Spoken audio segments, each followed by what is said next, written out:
아까 우리가 같이 또 기도하고 또 함께 찬양했던 것처럼 하나님께서는 우리나라와 또 이 백성과 함께 언약을 맺으셨습니다.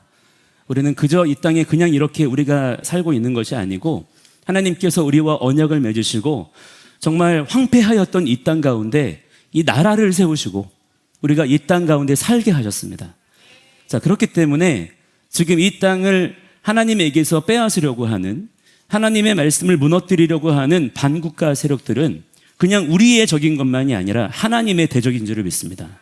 그렇기 때문에 하나님께서 절대로 그들을 그냥 내버려 두지 아니하시고 지금 매주마다 매일마다 포악한 일들을 이 땅 가운데 저지르고 있지 않습니까? 하나님께서 다 기억해 두셨다가 반드시 적당한 때에 다 갚아주실 줄을 믿습니다. 하나님께서는 자기의 언약 백성들을 억울하게 하지 않으시는 분이십니다. 반드시 우리의 이 무너진 마음들을 다 갚아주시고 위로해 주실 줄을 믿으시기 바랍니다. 그렇기 때문에 이 무너짐의 시즌에 우리는 우리의 모든 지난날의 죄악들을 더 무너뜨려야 됩니다. 우리의 모든 지난날의 잘못된 것들을 더 우리가 무너뜨려서 하나님 앞에 정결하고 정직한 자로 서는 그런 저와 여러분들이 다 돼야 될 줄 믿습니다. 반드시 다시 세우실 줄을 믿습니다. 회복하실 줄을 믿습니다. 그렇게 바라보시는 그런 저와 여러분의 모든 삶이 될 수 있기를 바랍니다. 지금 우리가 이 광야의 기록들을 읽어가면서 계속해서 반복적으로 깨닫게 되는 것은요, 듣고 지키고 그렇게 걸어가는 자가 되어야 된다는 것입니다. 이것이 우리가 해야 될 일인 거예요. 자, 따라합시다. 듣고 지키고 준행하라. 자, 바로 이것입니다. 먼저는 하나님의 말씀을 소중히 받을 줄 알아야 된다는 것이고요, 그 받은 말씀을 그냥 잊어버리는 자가 아니고 간직 보존사주. 따라합니다. 간직 보존사주. 그러니까 빼앗기면 돼야 안 돼요. 부지 중에 잊어버리면 됩니까? 안 됩니까? 안 되는 것입니다. 그 말씀을 간직 보존 사수하면서 그 말씀을 나의 발걸음으로 운반하는 자, 하나님께서 가라 하시는 곳으로 하나님의 이 귀하신 말씀을 간직 보존 사수하면서 거기로 가져가야 되는 것입니다. 그래서 하나님의 이 귀하신 말씀을 맡았다는 거예요.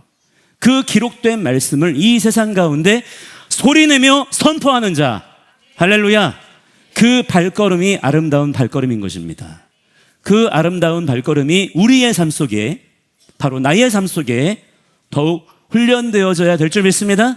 그게 광야를 허락하시는 하나님의 우리를 향한 계획과 섭리라는 거예요. 하나님은 좋으신 분이십니다. 신실하신 분이십니다. 자, 특별히 그래서 지난주에 우리가 읽었던 말씀들에서는 더 이 부분이 강조되어서 주어지는 가운데 쉐마 이스라엘의 말씀을 읽었고요, 또 십계명의 말씀을 읽으면서 우리가 하나님의 말씀을 그렇게 듣고 지키고 준행하는 것이 얼마나 중요한 것인지 다시 한번 우리가 말씀들을 통해서 상기하게 되었었습니다. 자, 그리고 이어서 이번 주에 읽게 되는 파라샤의 이름은 에케브입니다. 그 결과로라는 뜻이거든요. 원래는 이 단어가 발꿈치라는 말인데 앞선 걸음의 발꿈치를 바짝 따라간다라는 겁니다. 그래서 그 결과로, 그 뒤를 따라서라는 뜻이 되는 거예요. 즉 무슨 말입니까? 지난주에 이어서 들었으면 그 들은 말씀을 지켜 행해야 되는 것이고, 할렐루야. 그렇게 하나님 말씀을 듣고 지켜 행하면 그 발꿈치를 따라서 그 결과로 뭐가 따라올까요? 복이 뒤따라 온다는 거예요. 듣는 것의 결과가 순종인 것이고 순종의 결과가 복이라는 것입니다. 하나님의 복을 많이 받는 자들이 되시기를 축복합니다. 그런데 그 복을 누가 받는다고요? 순종하는 자가 받는다는 것입니다. 그 말은 복 받으려면 순종해라가 아니에요. 순종하는 삶 그 자체가 복 있는 삶이라는 것입니다. 우리는 복 받기 위해서 순종하는 게 아니에요. 순종하는 것 자체가 복인 줄을 깨달으시기를 바랍니다. 우리는 그러한 복 있는 자의 삶을 살아야지 저주받은 인생이 되어서는 안 되는 거예요. 오직 순종을 통해서라야, 할렐루야, 우리가 복 있는 자의 삶을 살 수가 있게 되는 줄로 굳게 믿으시기를 바랍니다. 자, 오늘 본문에서 모세가 이스라엘 백성들에게 두 개의 땅을 비교해서 보여줍니다. 너희가 나온 땅과 너희가 들어갈 땅이 있다는 거예요. 이 두 땅이 어떻게 다른지를 보라는 것입니다. 자, 먼저 오늘 본문에 우리가 10절과 11절의 말씀을 함께 다시 한번 읽어보도록 하겠습니다. 함께 시작. 내가 들어가 차지하려 하는 땅은 내가 나온 애굽 땅과 같지 아니하니 거기에서는 너희가 파종한 후에 발로 물대기를 채소밭에 댐과 같이 하였거니와 너희가 건너가서 차지할 땅은 산과 골짜기가 있어서 하늘에서 내리는 비를 흡수하는 땅이요. 아멘. 그랬습니다. 자, 여기 보시면 두 개의 땅이 나오죠. 자, 그게 어디입니까? 애굽 땅과 또 어떤 땅이에요? 가나안 땅이에요. 이 두 땅을 서로 비교 대조해서 지금 말씀하고 계시는 것입니다. 자, 애굽은 어떤 땅입니까? 비가 거의 내리지 않는 땅입니다. 그런데도 고대 근동에서 가장 풍요로운 나라였어요. 어떻게 그게 가능했을까요? 나일강이 있었기 때문입니다. 그 강물을 사람이 발로 퍼 올려서 수로를 파고 물레방아를 밟아서 밭에다가 그렇게 물을 댔던 거예요. 그렇게 해서 인류 역사상 가장 위대한 문명 중 하나를 세웠던 것입니다. 사람이 살려면 기본적으로 뭐가 필요합니까? 물이 필요하잖아요. 그래서 모든 문명들마다 강을 중심으로 세워지지 않았습니까? 그런데 애굽의 물은 본문의 말씀의 표현대로 보자면 어디에서 나왔다는 것입니까? 사람의 발에서 나온 물이라는 것입니다. 즉, 사람의 노동력을 갈아 넣어야만 공급받을 수 있는 물이라는 거예요. 그렇게 해서 세워진 문명이었다는 것입니다. 그게 무슨 뜻인가요? 애굽이라는 나라는 사람의 노동력을 갈아 넣어서, 즉 사람의 생명을 갈아 넣어서 돌아가는 시스템인 것입니다. 그렇기 때문에 그 나라의 시스템이 돌아가려면 엄청난 피와 땀과 눈물이 필요한 거예요. 그 시스템의 꼭대기에 누가 앉아 있습니까? 파라오가 앉아 있고요. 그 아래 사는 백성들은 그 국가의 시스템을 돌리는 부품이 되는 것입니다. 실제로 이스라엘 백성들이 그 옛날 애굽에서 살 때에 어떤 존재였습니까? 노예였어요. 그냥 사는 게 아니었습니다. 노예로 살았습니다. 국고성 비돔과 라암셋을 건축하면서 흙 이기기와 벽돌 굽기로 그렇게 자기들의 인생을 착취당했던 사람들이었어요. 한 시대를 풍미했던 애굽의 그 화려한 풍요는요, 그냥 세워진 게 아니었다는 것입니다. 바로 그렇게 사람의 생명을 갈아 넣어서 만들어진 풍요였다는 거예요. 겉은 번쩍번쩍한데 그 화려함의 뒤에는 착취가 있고요, 종노릇이 있고요, 눈물과 피가 있었다는 것입니다.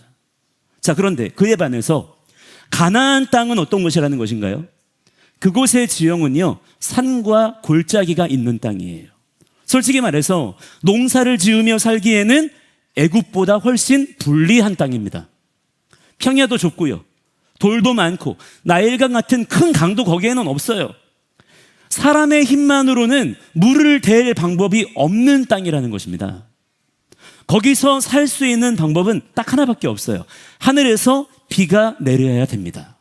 그런데 사람이 스스로 비를 오게 할 수 있나요? 비를 기다린다는 것은 하늘을 쳐다보는 것 외에는 아무것도 할 수 있는 게 없는 것입니다. 비가 안 오면 그해 농사는 그냥 망치는 거예요. 굉장히 그러니까 어떤 불안 요소를 가지고 있는 그런 땅이라는 것이죠. 그러니까 이러한 조건들만 놓고 보자면 어디가 더 좋은 땅인 것 같습니까? 애굽이 훨씬 좋아 보이는 거죠. 거기는 넓고 기름지고 물이 마르지 않는 땅이잖아요. 굳이 비를 기다릴 필요가 있습니까? 없습니까? 비를 기다리지 않아도 됩니다. 그에 반해서 가나안 땅은요, 여러 가지 조건들이 상대적으로 까다로운 곳이란 말이죠. 그런데 하나님께서는 왜 하필 이곳 가나안으로 자기 백성들을 인도하셨을까요? 얼마든지 애굽 땅을 빼앗아서 거기 살게 하실 수 있거든요. 그런데 그렇게 하시는 게 아니라 왜 굳이 힘든 광야를 지나게 하시면서 여기 가나안으로, 심지어 전쟁까지 치러야 된단 말이에요. 그렇게 오게 하시는 것일까요? 그 이유가 있다는 것입니다. 이 산과 골짜기의 땅, 가나안 땅에 대해서 하나님께서 뭐라고 말씀하십니까? 함께 12절 말씀을 같이 읽겠습니다. 12절 시작. 내 하나님 여호와께서 돌보아 주시는 땅이라 연초부터 연말까지 내 하나님 여호와의 눈이 항상 그 위에 있느니라. 아멘. 여러분, 이것이 가나안의 비밀인 것입니다. 사람의 힘으로는 어떻게 할 수가 없는 땅이에요. 그렇기 때문에 하늘만 바라볼 수밖에 없는 땅이라는 것입니다. 바로 그렇기 때문에 은혜의 땅인 것입니다. 하나님의 눈이 항상 머무시는 땅이라는 거예요. 하나님께서 친히 돌보아 주시는 땅이라는 것입니다. 연초부터 연말까지 그 눈이 떠나지 않으시는 땅이라는 거예요. 정리하면 이렇습니다. 애굽은 어때요? 사람의 발을 바라보는 시스템이고요. 가나안은요, 하나님의 손을 바라보는 시스템인 것입니다. 애굽은요, 착취로 돌아가는 땅이고요. 가나안은 하나님과의 언약으로 은혜로 말미암아서 돌아가는 땅인 거예요. 하나님께서는 바로 그러한 땅에서 자기 백성들이 정착하여 살기를 원하신다라는 것입니다. 자, 그렇다면 여러분은 과연 이러한 애굽과 가나안이 있어요. 여러분이 선택할 수 있어요. 이 애굽과 가나안, 이 둘 중에서 어떤 땅을 원하시겠습니까? 이미 모든 조건이 충분하게 다 준비되어 있는 애굽 땅입니까? 아니면 하나님께서 돌봐주셔야만 살 수 있는 가나안 땅입니까?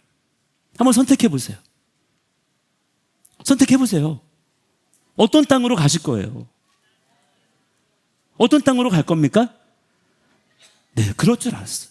우리는 다 가나안 땅으로 간다 그래요. 그러나 실제로는 어떤 선택을 할까요?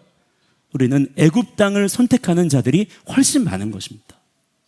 자, 이것이 단지 애굽과 가나안에만 해당되는 것인가요? 지금 세상도 똑같다는 거예요. 세상을 바라보면 정말 화려해 보여요. 돈만 있으면 뭐든지 다 가질 수 있을 것 같고요. 모든 것이 다 갖춰져 있는 것처럼 보입니다. 그러나 그 화려한 겉모습 뒤에 숨어있는 가난과 결핍과 착취와 저주를 우리는 볼 수 있어야 된다는 거예요.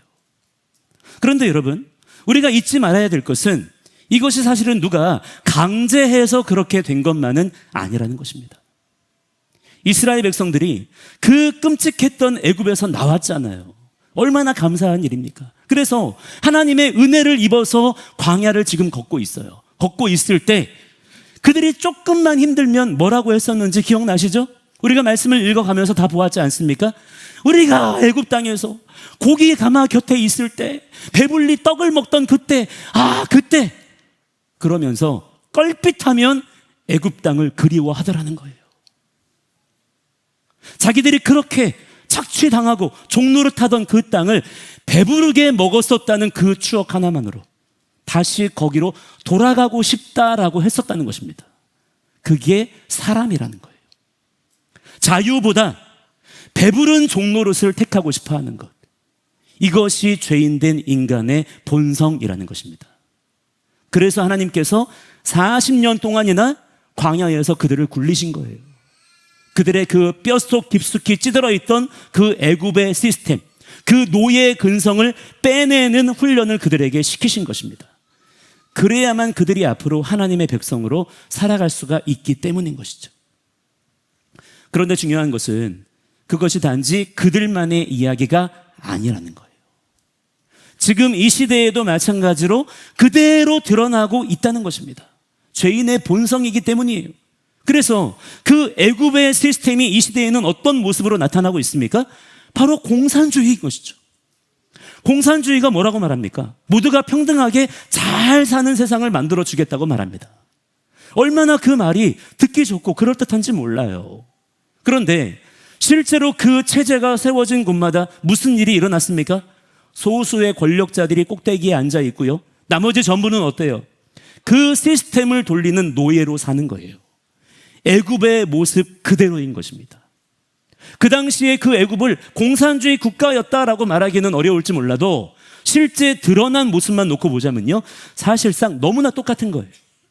그 실체를 성경은 우리에게 너무나 명확하게 말씀해주고 계시다는 것입니다.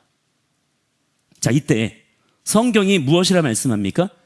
애굽의 그 시스템을 하나님께서는 그냥 두고 보지 않으셨다는 거예요. 그 체제 안에서 그렇게 살아가면서 고통 중에 신음하는 백성들의 소리를 하나님께서 친히 들으셨다 그랬습니다. 그래서 어떻게 하셨습니까? 그 땅을 심판하시고 무너뜨리셨다는 거예요. 그리고 그 시스템의 본질이 뭐였습니까? 아주 지독한 우상숭배 시스템이었다는 것을 만천하에 드러내 보이셨어요. 10가지의 재앙의 심판이 그 사실을 너무나 적나라하게 고발하고 있는 것이죠. 우리가 그 말씀을 다 잘 알지 않습니까? 그렇기 때문에 우리 기독교인들, 하나님의 백성들은요, 공산주의라고 하면 아주 치를 떨어야 정상인 것입니다. 우리에게는 정말 원수 같은 존재인 것이고요, 그야말로 사단의 통치 시스템인 거예요. 여러분, 이 공산주의의 영이 무엇인지 아십니까? 미련함과 게으름의 영이에요. 내가 수고하고 내가 땀 흘려서 하나님께서 나에게 맡기신 사명을 하나님의 영광을 위해서 힘써 감당하겠다는 것이 아니라 다른 사람을 억압하고 착취하고 빼앗아서 나의 소유로 삼겠다는 것입니다. 그리고 그 아래 부속품처럼 다뤄지는 인생들은 국가의 배급에 의지해서 살게 만드는 거예요. 스스로 열매 맺기를 포기하고 누군가 거저주는 것에 자기 인생을 맡기는 것입니다. 그리고 그 배후에는 하나님의 통치를 정면으로 거절하고 자기들의 질서를 세우려고 하는 글로벌 엘리트 세력들이 있다는 것이고요. 또 그 배후에는 어떻게든 한 사람이라도 더 하나님의 심판으로 같이 끌고 가려는 누구입니까? 사단의 역사가 있다는 것입니다. 그것이 지금의 이 시대에도 동일한 패턴으로 이어지고 있다는 것을 우리는 이러한 말씀의 눈을 통해서 통찰할 수가 있어야 된다는 거예요. 자, 그런데 여기서 우리가 정말 중요한 것을 봐야 됩니다. 16절을 보시면 모세가 이렇게 경고해요. 16절 함께 읽겠습니다. 시작. 너희는 스스로 삼가라. 두렵건대 마음에 미혹하여 돌이켜 다른 신들을 섬기며 그것에게 절함으로. 그랬습니다. 무엇 때문에 백성들이 하나님을 그렇게 떠날 수가 있다는 것입니까? 미혹이라는 거예요. 사단의 전략은 언제나 미혹이라는 것입니다.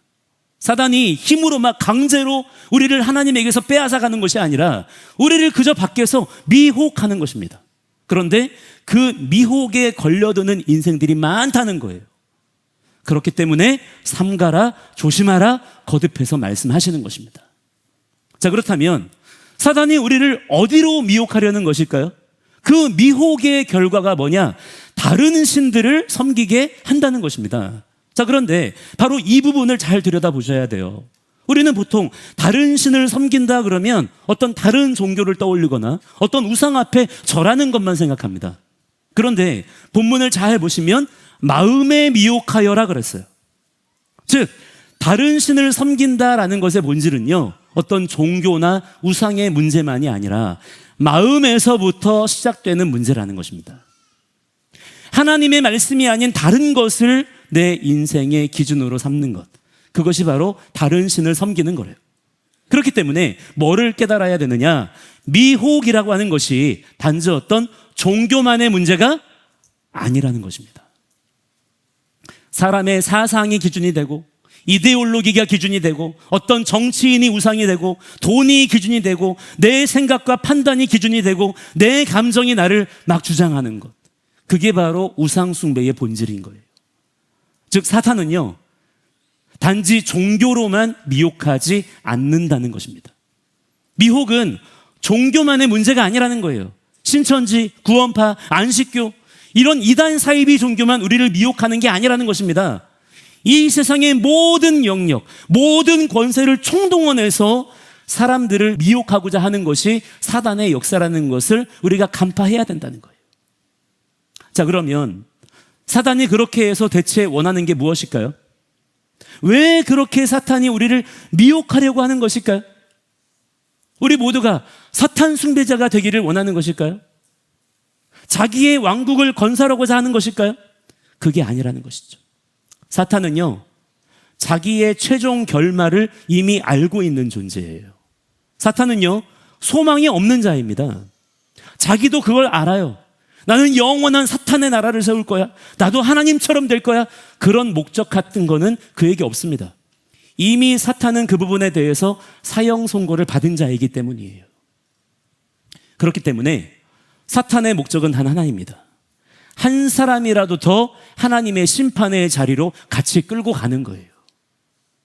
사탄의 모든 초점은요, 어떻게 하면 하나님의 마음을 더 아프게 할 수 있을까?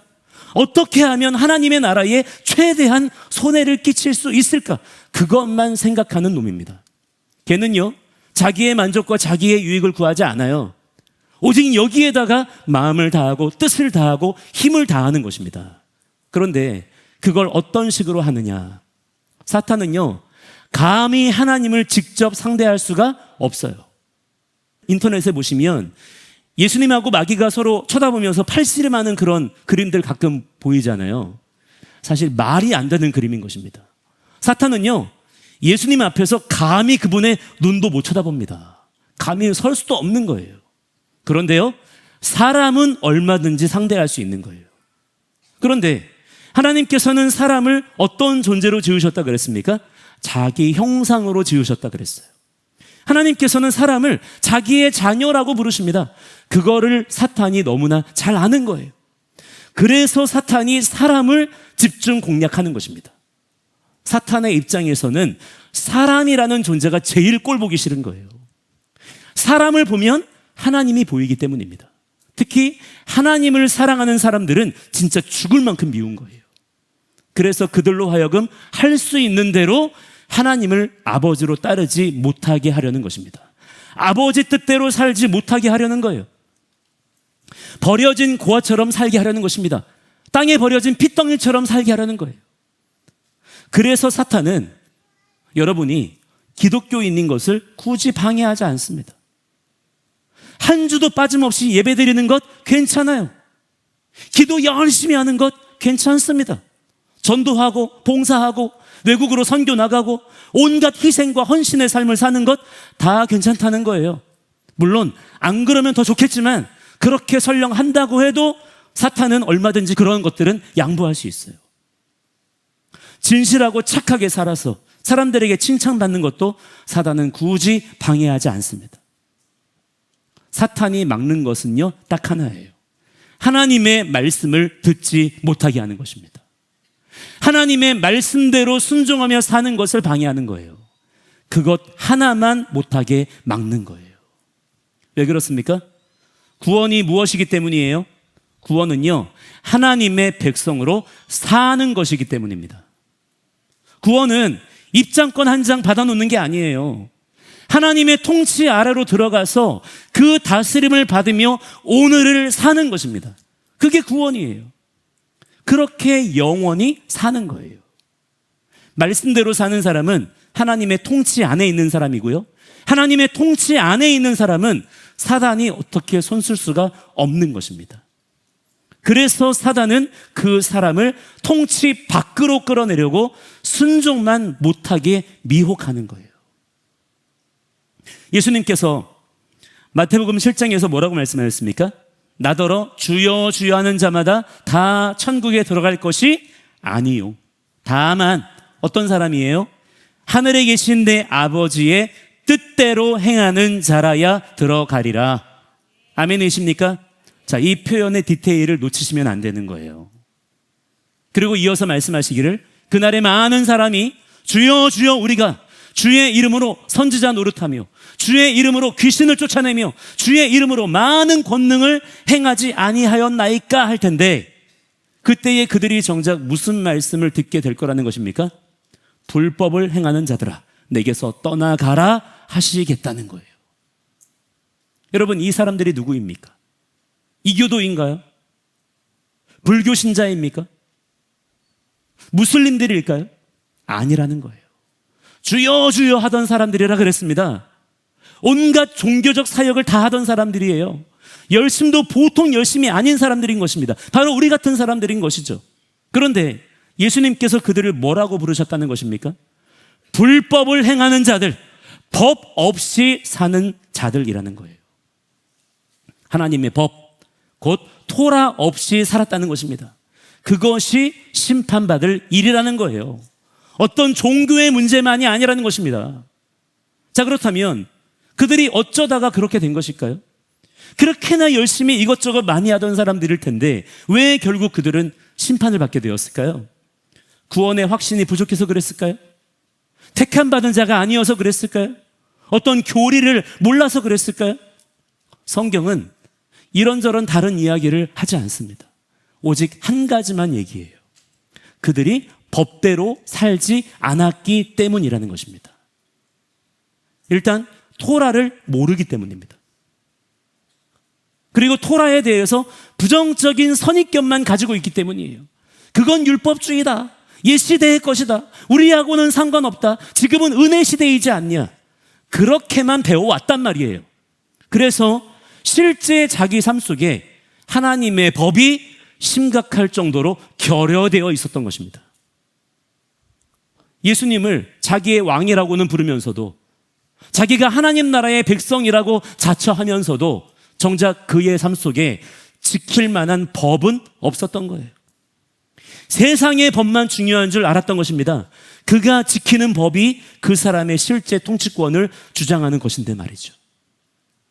그러면 원래 그 사람의 인생 가운데 토라가 있어야 할 그 자리에 뭐가 들어와 있었겠습니까? 그냥 텅 비어 있었을까요? 그냥 아무 생각 없이 살았겠습니까?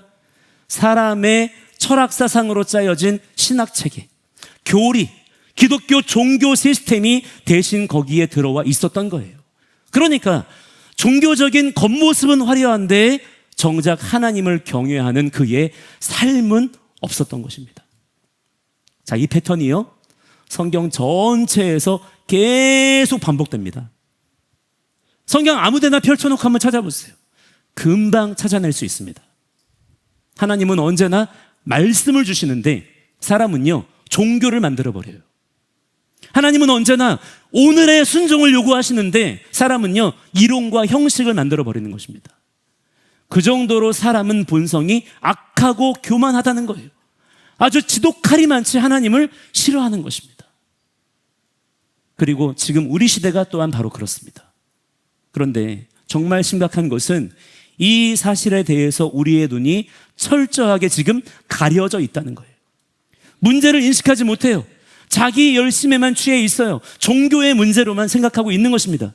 하나님께서 원하시는 건 그런 게 아니라고 분명히 여러 번이나 말씀하셨는데도 그런 말씀은 저기 갖다 치워놓고 그냥 자기들 감정 중독에만 빠져 있는 거예요. 바로 그 틈을 타고 공산주의가, 그 사단의 통치 시스템이 우리의 삶 속으로 이 시대 가운데 점점 더 파고 들어오고 있는 것입니다. 자, 그러한 미혹의 결과가 무엇입니까? 함께 오늘 본문의 17절 말씀을 같이 한번 읽어보도록 하겠습니다. 17절입니다. 시작. 여호와께서 너희에게 진노하사 하늘을 닫아 비를 내리지 아니하여 땅이 소산을 내지 않게 하심으로 너희가 여호와께서 주신 아름다운 땅에서 속히 멸망할까 하노라. 아멘. 이게 걱정된다는 거예요. 어떻게 하신다는 것입니까? 하늘이 닫혀버리는 거예요. 하늘문이 닫혀버리는 것입니다. 하늘만 바라보고 살아야 되는 그 땅에서, 그 삶의 자리에서 하늘이 닫혀버리면 어떻게 되겠습니까? 그 아름다운 땅, 하나님께서 우리에게 삶의 터전으로 주신 그 땅이요, 그대로 이제는 심판의 자리가 되는 거예요. 여러분, 축복의 땅과 심판의 땅이요, 따로 있는 게 아닌 것입니다. 땅은 그냥 같은 땅이에요. 단지 하늘이 그 땅 가운데 열려 있느냐 닫혀 있느냐, 그 차이인 것입니다. 자, 그러면 하늘은 언제 어떻게 해야 열리는 것일까요? 13절과 14절을 함께 같이 읽어보겠습니다. 13절 14절 시작. 내가 오늘 너희에게 명하는 내 명령을 너희가 만일 청종하고 너희의 하나님 여호와를 사랑하여 마음을 다하고 뜻을 다하여 섬기면 여호와께서 너희의 땅에 이른 비 늦은 비를 적당한 때에 내리시리니 너희가 곡식과 포도주와 기름을 얻을 것이요. 아멘, 아멘.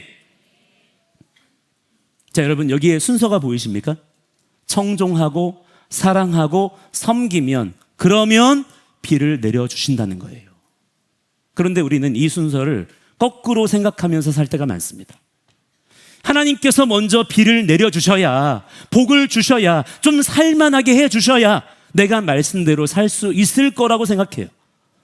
먼저 내 형편이 풀려야, 먼저 이 조건이 충족되어야, 먼저 이 문제가 해결되어야 그 다음에 온전한 순종도 가능하지, 이렇게 생각한다는 것입니다. 그런데 성경은 정반대로 말씀하죠. 순종이 먼저고요, 비는 그 다음이라는 거예요. 우리 눈에는 비가 와서 열매가 맺히는 것처럼 보이지만 실상은 무엇입니까? 열매가 있기 때문에 하나님께서 그 땅에 비를 주신다는 것입니다. 이게 조건을 말하는 것인가요? 하나님께서는 우리에게 신실함, 하나님을 향한 신뢰, 즉 믿음 하나를 요구하신다는 것입니다. 여러분, 이거를 꼭 붙잡으시기 바랍니다. 우리가 얼마나 자주 그렇게 기도합니까? 하나님, 이 문제만 해결해 주시면 제가 정말 말씀대로 살 거예요. 이 형편만 풀어주시면 제가 사명 감당할 겁니다. 그런데 그 순서가 아니라는 거예요. 하나님은 지금 너가 있는 그 자리에서, 그 형편 그대로에서 청종하고 사랑하고 섬기라는 것입니다. 그 삶의 자리에 하늘을 열어주시겠다는 거예요. 많은 분들이 지금 이 시대에 우려하시는 것이 무엇입니까? 예배의 자유가 중요하다. 예배의 자유를 지켜야 돼. 주님, 예배의 자유를 지켜주시옵소서. 기도하죠. 그렇게 간절히 기도하고 그렇게 외쳐요. 옳은 것입니다. 옳은 내용이에요. 그런데 여러분, 정작 지금 당장의 예배의 자유를 누리려고는 하지 않아요. 예배가 솔직히 기쁨이 아니에요. 예배에 인색합니다. 예배 시간 하나를 못 지켜요. 주일에도 그냥 너무 바쁘고요. 자기 일에 분주한 것입니다. 자유는 지키는 자에게 주어지는 것이지, 어느 날 전에 없던 자유가 뚝 떨어져서 누리게 되는 게 아닌 것이거든요. 이스라엘 땅에는요, 우기 외에는 비가 오지 않습니다. 가을에 내리는 비를 이른비라고 하는데, 이 비가 내려서 여름 내내 메마르고 딱딱하게 굳어있던 땅을 적셔서 밭을 갈고 씨를 뿌릴 수 있게 해주는 거예요. 그리고 봄에 내리는 비를 늦은 비라고 합니다. 이 비가 곡식과 열매를 여물게 해주는 거예요. 그러니까 하나님께서 적당한 때에 내리시겠다고 하신 그대로 정확하게 필요한 때에 필요한 만큼의 비를 주십니다. 하나님은요, 우리에게 언제나 신실하신 분이세요. 반드시 그분은 약속대로 이행하시는 분이십니다. 그런데 문제는 뭐냐? 우리가 도무지 그분에게 신실하지 않은 거예요. 신실할 생각이 없는 것입니다. 순종하려 하지 않는 거예요. 하나님께서 우리에게 무엇을 기대하실까요? 어떤 완벽한 무언가를 원하실까요? 아니라는 거예요. 하나님은 우리가 완벽할 수 없다는 것을 아세요. 하나님은 우리의 연약함을 아시는 분이십니다. 하나님께서 우리를 지으셨는데 모르시겠습니까? 제가 제 자녀에게 너 하늘을 날아봐라 그러지 않아요. 왜 하늘을 날지 못하느냐 제가 혼내지 않습니다. 하나님은요, 우리의 연약함과 부족함을 이미 다 아시는 분이세요. 하나님께서 우리에게 원하시는 건요, 단순합니다. 듣고 지키고 걸어가라는 거예요. 그게 전부입니다. 그래서 그거를 할 수 있도록 우리를 지으셨어요. 우리가 그렇게 듣고 지키고 걸어가면 그 삶을 통해서 하나님께서 그분의 놀라우신 일들을 막 이루세요. 전혀 우리 생각에는 될 수가 없는 일들인데, 나는 그저 말씀하신 대로 말씀 붙잡고 듣고 지키고 저기로 걸어갔을 뿐인데, 하나님은 그러한 나의 순종을 통해서 세상의 판을 뒤집으시는 분이신 것입니다. 그게 성경에 기록된 일들이에요. 사랑하는 여러분, 여러분이 지금 열매 맺는 자리, 곧 사명의 자리에 서 계시다면요, 하나님께서는 반드시 그 인생 가운데 때를 따라 비를 내려주십니다. 그 약속을 믿으세요. 믿는 자가 되시기를 바랍니다. 복이 없어서 순종을 못하는 것이 아니에요. 순종의 자리에 서지 않기 때문에 하늘문이 열리지 않는 것입니다. 자, 그렇다면 우리가 무엇을 해야 할까요? 이 시대에 지금 이렇게 애굽의 시스템이 다시 일어나서 온 세상의 질서를 하나님의 말씀으로부터 뜯어내려고 하는데, 그것을 막아낼 수 있고 물리칠 수 있는 것이 도대체 무엇이냐는 거예요. 어떤 정당입니까? 어떤 세력인가요? 아니라는 것이죠. 이 사탄의 역사를 막아내고 무력화시킬 수 있는 것은 말씀은 우리에게 분명히 선언합니다. 이 땅 가운데 진정 주님의 몸으로 살아 존재하는 교회, 곧 하나님의 백성들, 하나님의 군대밖에 없다는 거예요. 그런데 군대라고 하면 무기가 있어야 되잖아요. 우리가 무슨 무기로 싸워야 될까요? 18절부터 하나님께서 친히 그 무기를 말씀해 주세요. 함께 18절부터 20절까지 같이 읽어보겠습니다. 시작. 이러므로 너희는 나의 이 말을 너희의 마음과 뜻에 두고 또 그것을 너희의 손목에 메어 기호를 삼고 너희 미간에 붙여 표를 삼으며 또 그것을 너희의 자녀에게 가르치며 집에 앉아 있을 때에든지 길을 갈 때에든지 누워 있을 때에든지 일어날 때에든지 이 말씀을 강론하고 또 내 집 문설주와 바깥문에 기록하라. 아멘. 자, 여러분, 이것이 우리의 무기입니다. 이 무기로 무장하라는 거예요. 우리의 무기는 말씀이에요. 이것은 어떤 상징이나 비유가 아닌 것입니다. 말씀이 진짜 무기예요, 여러분.